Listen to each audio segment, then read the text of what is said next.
my name is Jess and welcome back to my channel.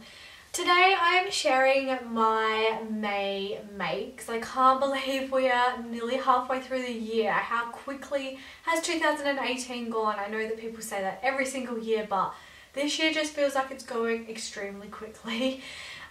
So I'm really excited because I have a couple of things to share with you today, and they are the two things that I said I was going to make this month and I made them, and I'm really excited about that because I haven't had a lot of sewing time due to the renovations, and I'm just really happy that I managed to make what I said I was going to make. So it's not going to be a very long video because obviously I only have two things, but I'm really excited to share what they are. So let's just jump straight in.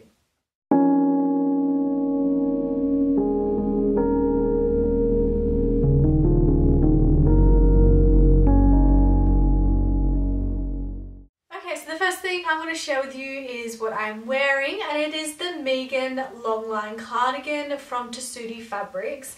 Now I have had this on my to sew list for such a long time. I think it's been years, and I cannot believe I have taken so long to make this. I absolutely love this cardigan. You'll be able to see from the cutaways. It's just so beautiful and so easy to make as well. So I'm really attracted to the kind of a longer, flowier outerwear at the moment. I think after the Romana coat, which I haven't made yet, but hopefully I'll be able to make in time to wear sometime this winter.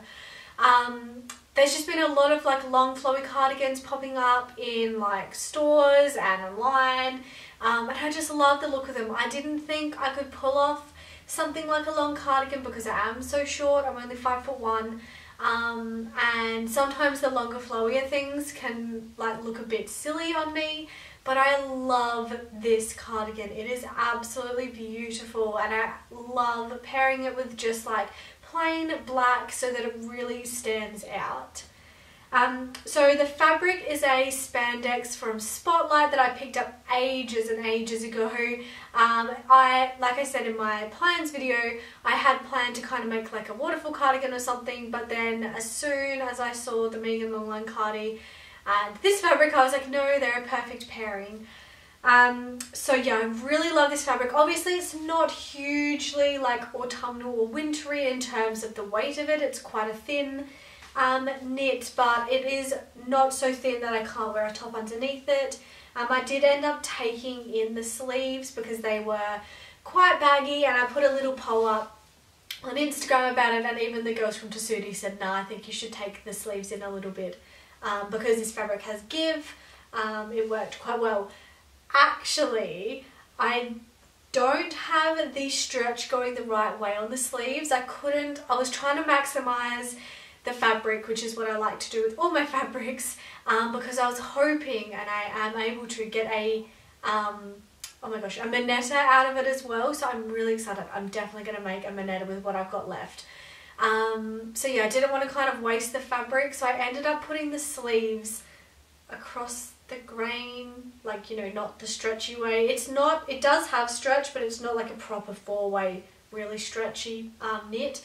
So as you can't really see, I might do a close-up for you. You can see that it has quite a lot of stretch going down and not as much stretch coming out. So I was worried by taking the sleeves in that it wasn't going to be as stretchy to put on, but it's completely fine. That hasn't like made any difference to it at all. So yeah, I absolutely love this cardigan, and I want to make more of them. I feel like they're such a gorgeous staple. I have seen people hack this and do a shorter version as well, but I personally really love the longer version this year, and I think I'll get heaps of wear out of it during winter.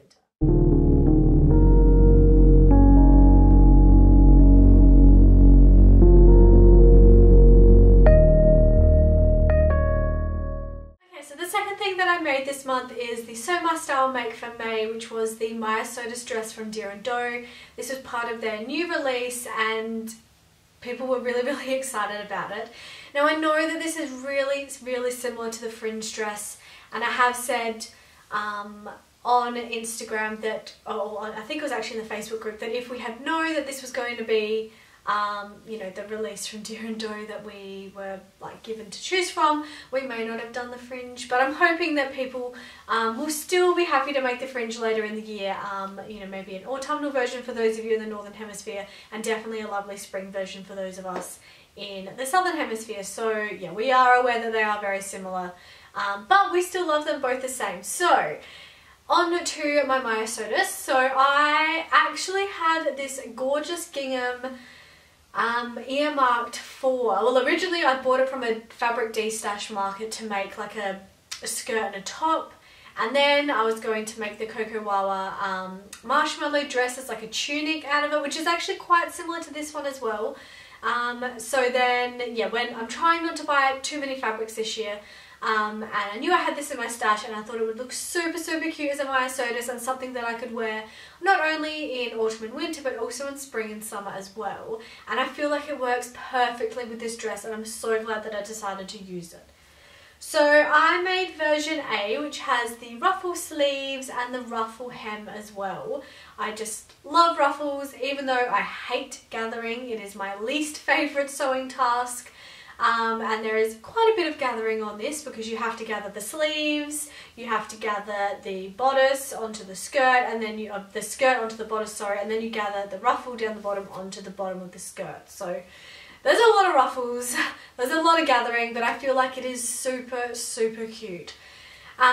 So in terms of any alterations, I did take an inch off of the bodice of the dress. So I took an inch off of the front bodice, the back bodice, and also the front facing. Very important to make sure you take that measurement off of all of your pieces, or add it on if that's what you're doing.